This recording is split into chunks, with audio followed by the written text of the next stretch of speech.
Hello friends, நீங்கள் நம்ம பார்க்க போகிற வீடியோ என்ன அப்படின்னு பார்த்தீங்கன்னா, திங்கர்கேட் வெப்சைட்டில் நம்ம டிசைன் பண்ணிக்கலாம். அதில் பார்த்தீங்கன்னா ஒரு சூப்பரான ஃபியூச்சர் பார்த்தீங்கன்னா கொண்டாந்துருக்காங்க. இதுக்கு முன்னாடி வந்த அப்டேட் அதை பற்றியும் பார்த்துருக்கோம். அதுக்கப்புறம் இந்த வெப்சைட் எப்படி யூஸ் பண்ணுறது, இதில் எப்படி டிசைன் பண்ணுறது அப்படின்ட்டு டுட்டோரியல் ஆல்ரெடி இருக்குது. வேணும் அப்படின்னா அந்த வீடியோஸ் பாருங்கள். அடுத்து பார்த்தீங்கன்னா ஒரு சிலிண்டர் ஆட் பண்ணிட்டேன். இதை பார்த்தீங்கன்னா கொஞ்சம் இப்படி இருக்கிறப்பக்குள்ள வைக்கலாம். ஓகேங்களா? இந்த ரெண்டு ஷேப்ஸையும் பார்த்தீங்கன்னா எனக்கு ஒரே குரூப்பாக வேணும் அப்படின்னா என்ன பண்ணுவோம் அப்படின்னா, நம்ம குரூப் யூஸ் பண்ணுவோம். அதுக்கப்புறம் இப்போ போன டைம் வந்ததில் பண்டில் குரூப் அப்படின்னு சொல்லியிருந்தோம். பண்டில் குரூப் அப்படின்னா இருக்கிற ப்ராப்பர்ட்டி பார்த்தீங்கன்னா, எக்ஸாம்பிள் நெகட்டிவ் பார்ட்டாக அதை யூஸ் பண்ணுறோம் அப்படின்னா, கட் பண்ணி எடுக்கிற அந்த நெகட்டிவ் தான் யூஸ் பண்ணுறோம் அப்படின்னா அது அப்படியே தெரியும். ஓகேங்களா? நமக்கான அவுட்புட் எக்ஸ்போர்ட் பண்ணுறப்ப அந்த நெகட்டிவ் பார்ட்லாம் தெரியாமல் இருக்கும். பட் பார்த்தீங்கன்னா இந்த மாதிரி இங்கே நான் நெகட்டிவ் பார்ட் யூஸ் பண்ணுறோம், கட் பண்ணி எடுக்கிறதுக்கு யூஸ் பண்ணுறோம் அப்படின்னு தெரியும். அது போக இந்த கலர்ஸ்லாம் பார்த்தீங்கன்னா அப்படியே இருக்கும். அது பார்த்தீங்கன்னா பண்டில் குரூப். இப்போ இன்னொன்று பார்த்தீங்கன்னா குரூப்லேயே கொண்டாந்துருக்காங்க. இப்போ குரூப் கொடுக்குறேன், யூனியன் குரூப் கொடுத்தோன்னே இந்த மாதிரி யூனியன் ஆகிடுச்சு. எல்லாம் மொத்தமாக சேர்ந்து வர்றதான் யூனியன் குரூப். அதே இது ஒரு ஆப்ஜெக்டை கட் பண்ணி ரிமூவ் பண்ணுற மாதிரி எனக்கு வேணும் அப்படின்னா அதுக்கு நெகட்டிவ் பார்ட் கொடுத்து நம்ம பண்ணுவோம். இப்போ இருக்காங்க, அதுவும் இங்கே பண்டில் குரூப் தான். அதே தான்.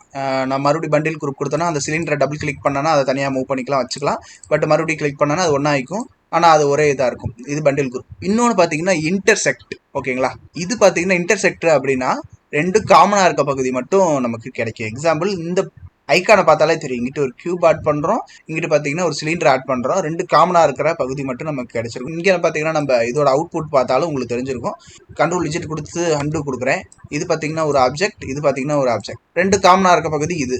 இன்னும் கொஞ்சம் ஹைட்டு கூட அட்ஜஸ்ட் பண்ணுறதுக்கு பண்டில் குரூப்பில் டபுள் கிளிக் பண்ணிவிட்டு இதை ஹைட்டு கூட கொஞ்சம் குறைச்சிட்டு இப்போ எம்டி கிளிக் கொடுத்தேன் அப்படின்னா நார்மல் குரூப்பாக இருக்கும். அதை இன்டர்செக்ட் கொடுத்தேன் அப்படின்னா இப்போ உங்களுக்கு ஓகேங்களா, ரெண்டு காமனாக இருக்க பகுதி மட்டும் நமக்கு கட்டாக வைக்கிறத பார்க்கலாம். இது எதுக்கு யூஸ் ஆகுது அப்படின்னா, இன்டர்செக்ட் அப்படின்னா நம்ம ஃபிளிப் நேம் மேக் பண்ணுவோம் பார்த்தீங்களா, அதுக்கு யூஸ் ஆகும். ஃபிளிப் நேம் எப்படி மேக் பண்ணுறதுன்ட்டு ஆல்ரெடி நான் வீடியோஸ் நிறையா சாஃப்ட்வேர் வச்சு அப்டேட் பண்ணியிருக்கேன். இப்போ இந்த இன்டர்செக்ட் வந்ததுனால இது கொஞ்சம் ஈஸியாக இருக்கும்.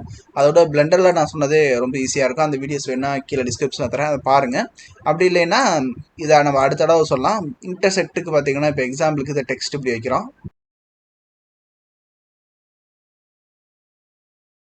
இதை ரெண்டையும் செலக்ட் பண்ணிவிட்டு குரூப் கொடுத்து அதை பார்த்தீங்கன்னா இன்டர்செக்ட் ஆக்கிட்டோம் அப்படின்னா நமக்கு ஃபிளிப் நேம் கிடச்சிடும். ஓகேங்களா? இங்கிட்ட பார்த்தா ஏ, இங்கிட்ட பார்த்தா பி. இதே மாதிரி எல்லா லெட்டரும் மேக் பண்ணோம் அப்படின்னா நமக்கு ஃபிளிப் நேம் கிடைக்கும். இதான் கான்செப்ட். இன்டர்செக்ட் பார்த்தீங்கன்னா இப்படி யூஸ் ஆகுது.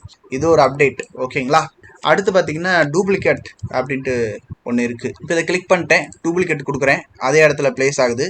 நான் கொஞ்சம் தூரம் பார்த்தீங்கன்னா கொஞ்சம் டிஸ்டன்ஸ் இங்கிட்ட 22, இங்கிட்ட 26 இப்படி மூவ் பண்ணி வைக்கிறேன். ஓகேங்களா? மறுபடியும் கண்ட்ரோல் டி கொடுத்தேன் அப்படின்னா இப்போ என்ன பொசிஷனில் எங்கிட்டு வச்சனோ அதே கான்செப்டில் நமக்கு டூப்ளிகேட் ஆகிட்டு இருக்கிறத பார்க்கலாம். முதல்ல டூப்ளிகேட் மட்டும் இருந்துச்சு. இப்போ பார்த்தீங்கன்னா டூப்ளிகேட் அண்ட் ரிப்பீட் அப்படின்ட்டு ஒரு ஆப்ஷன்ஸை கொண்டாந்துருக்காங்க. நம்ம என்ன பண்ணுறோம், டூப்ளிகேட் பண்ண உடனே என்ன பண்ணோம் அப்படிங்கிறத நோட் பண்ணி அதுக்கேற்ற மாதிரி நமக்கு டூப்ளிகேட் பண்ணுது. ஓகேங்களா? இந்த ரெண்டு ஃபீச்சர் பார்த்தீங்கன்னா ரொம்பவே சூப்பராக இருக்குது அப்படின்னு சொல்லலாம். இப்போ இந்த ஃபிளிப் நேம் பற்றி நான் அடுத்து சொல்கிறேன். இதான் கான்செப்ட். ஓகேங்களா? ஓகே ஃப்ரெண்ட்ஸ், திங்கர்கேட் வெப்சைட்லேயே பார்த்தீங்கன்னா என்ன இருக்க ஃபுல்லாகவே நம்ம 3D டிசைன் பண்ணிக்கிற மாதிரி எல்லா ஆப்ஷனும் கொண்டாந்துருவாங்கன்னு நினைக்கிறேன். வீடியோ பிடிச்சிருக்கு அப்படின்னா லைக் பண்ணிக்கங்க, ஷேர் பண்ணிக்கங்க, மறக்காம நம்ம யூடியூப் சேனல் சப்ஸ்கிரைப் பண்ணிக்கங்க.